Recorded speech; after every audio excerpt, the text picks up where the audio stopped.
नमस्कार, आप देख रहे हैं स्वराज एक्सप्रेस। मैं हूं आपके साथ बुशा और सबसे पहले खबर की बात करेंगे, जहां उज्जैन से खबर आपको बता रही हैं। उज्जैन में हैवानियत की शिकार हुई 12 साल की पीड़िता सतना जिले के कुनिया गांव की रहने वाली है। आपको बता दें कि दलित समुदाय से संबंध रखने वाली पीड़िता स्कूल यूनिफॉर्म में घर से निकली थी। इसी यूनिफॉर्म को लेकर ही उज्जैन पुलिस पीड़िता के परिजन तक पहुंचने में कामयाब रही। वहीं जानकारी के अनुसार बताया जा रहा है कि पीड़िता मझगवा के शासकीय माध्यमिक शाला में कक्षा 8वीं में पढ़ती है, जो 24 सितंबर को घर से परीक्षा देने का कहकर निकली थी, जिसका परीक्षा केंद्र कुनिया गांव से करीब 24 किलोमीटर दूर मझगवा के मॉडल स्कूल में था। इस दौरान पीड़िता के साथ पढ़ने वाली उसकी चचेरी बहन और सहेली ने बताया कि उस दिन पीड़िता की परीक्षा नहीं थी। इसके बावजूद वो परीक्षा सामग्री लेकर घर से निकली थी, जिसके बाद सहेली तो अपने पिता के साथ मझगवा चली गई, लेकिन पीड़िता बस में बैठकर चली गई। वहीं जब पीड़िता दिन भर जब घर नहीं पहुंची तो पीड़िता के दादा ने जैतवारा में प्राथमिकी दर्ज कराई। जाती थी, साथ में आती थी, खेलती कूदती थी, पढ़ती थी, साथ में जाती थी, साथ में आती थी।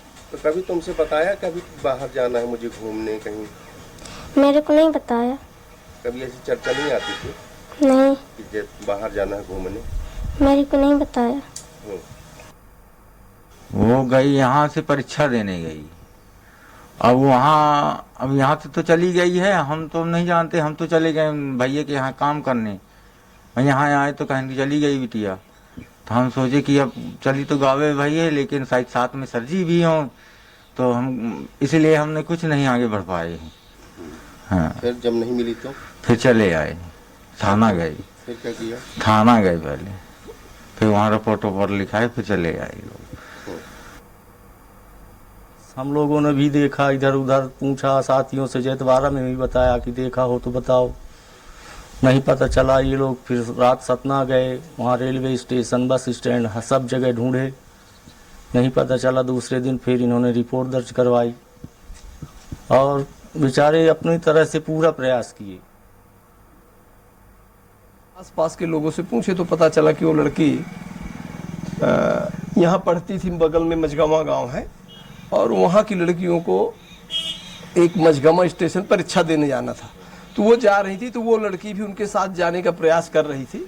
उसी दौरान यहाँ उसके बब्बा मिले होंगे रास्ते में, तो वो लौटा भी लाए, लेकिन उसके बाद घर आने के बाद वो फिर लड़की चली गई, ऐसा पता चला। उज्जैन में मासूम के साथ हुई दरिंदगी की घटना ने एमपी पुलिस की कार्यप्रणाली पर भी सवाल खड़े कर दिए। सतना और उज्जैन पुलिस की इस पूरे घटनाक्रम में कई बड़ी लापरवाही सामने आई है। जिस सतना पुलिस को तुरंत ही गुमशुदगी दर्ज करते हुए एक्शन लेना था, उसने एफआईआर ही 24 घंटे बाद दर्ज की। 8वीं में पढ़ने वाली बच्ची के साथ रेप होने पर उज्जैन पुलिस ने बिना पड़ताल के ही उसे भेकारिन और मानसिक रूप से विक्षिप्त बता दिया। एमपी पुलिस की लापरवाही सामने आई। सतना पुलिस ने गुमशुदगी दर्ज करने में 24 घंटे लगा दिए। ये तमाम सवाल इस मामले के खुलने के बाद उठ रहे हैं।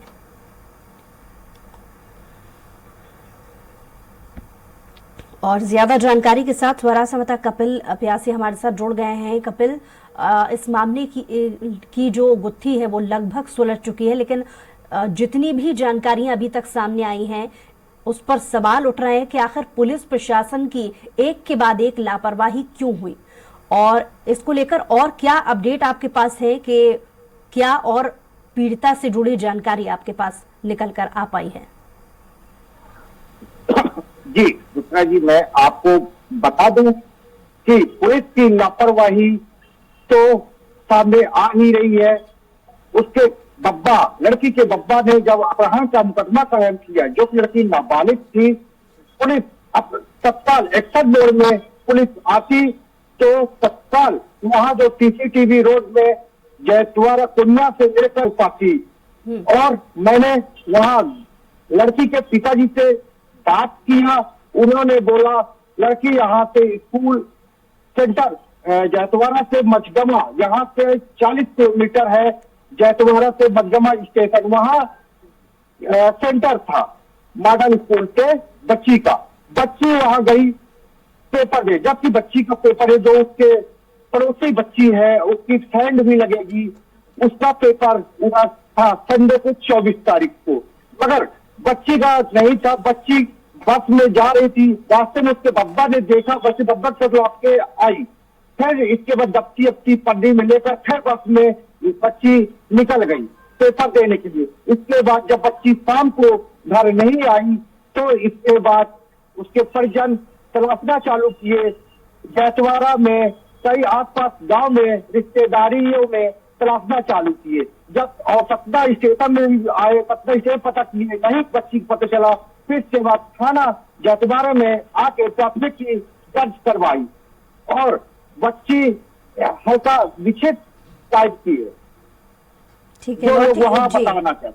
ठीक है कपिल, आप हमारे साथ बने रहिए, लौटेंगे आपके पास। हमारे साथ विजय भी जुड़ गए हैं हमारे साथ। बता विजय, कुछ परतें इस पूरे मामले की खुल चुकी हैं, लेकिन अब भी कुछ ऐसे राज हैं जो पुलिस के सामने नहीं आए हैं। सवाल ये भी उठ रहा है कि आखिर बच्ची उज्जैन तक कैसे पहुंची, किसके साथ पहुंची। जो अभी तक जानकारी मिली है कि बच्ची पेपर देने का कहकर निकली थी, लेकिन शाम तक घर नहीं लौटी थी। लेकिन सवाल ये कि बच्ची के साथ आखिर कौन था जो उसे उज्जैन तक लेकर के आया था।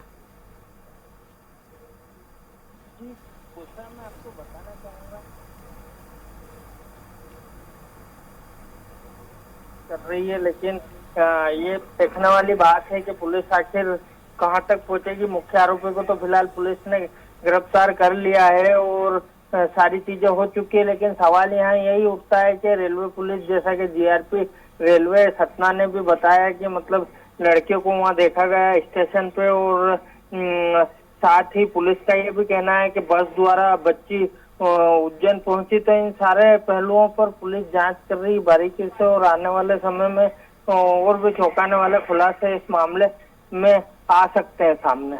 जी, और सबसे बड़ा सवाल, बात अगर 1 या 2 किलोमीटर की होती तो समझा जा सकता था, बच्ची 40 किलोमीटर इतनी आसानी से पहुंच जाती है।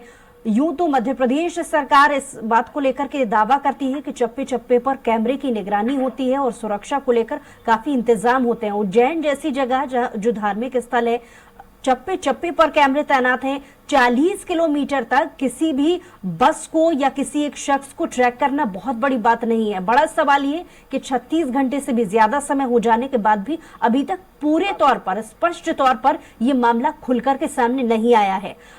कल हमने देखा कि मुख्यमंत्री ने भी इस मामले को बहुत अच्छे से संज्ञान लिया, लेकिन कार्रवाई को लेकर के वो खुद भी कुछ नहीं कह रहे हैं। तो कार्रवाई किए जाने को लेकर खुद पुलिस अभी तक कुछ कह पा रही है? जी, मैं आपको बताना चाहूंगा कि मामले में जितने भी बड़े नेता उनने सबने संज्ञान लिया है और सीएम भी इस पे नजर बनाए हुए हैं और सारी चीजें हैं, लेकिन अभी तक कहीं ना कहीं ये है कि पूरी कहानी जो खुल के आनी चाहिए थी, या बच्ची कैसे रेलवे ट्रैक पर पहुंची और ट्रेन में बैठी, या बच्ची उज्जैन तक कैसे पहुंची, किसके साथ पहुंची, कौन लेके आया, ये सारी गुत्थियां अभी भी उलझी हुई हैं और पुलिस लगातार इनको सुलझाने का प्रयास कर रही। प्रेस वार्ता में भी जिस तरह की उम्मीद जताई जा रही थी खुलासे की, उस तरह की जानकारी पुलिस द्वारा नहीं दी गई। सिर्फ मुख्य आरोपी पर ही सारा ध्यान केंद्रित किया गया। तो यह देखने वाली बात होगी कि किस प्रकार से पुलिस आगे की कार्रवाई आगे बढ़ाती है। चलिए विजय, आप नजर बनाए रखिए, आपसे अपडेट्स और भी लेंगे। फिलहाल बहुत शुक्रिया, और कपिल आपका भी बहुत शुक्रिया तमाम जानकारी के लिए।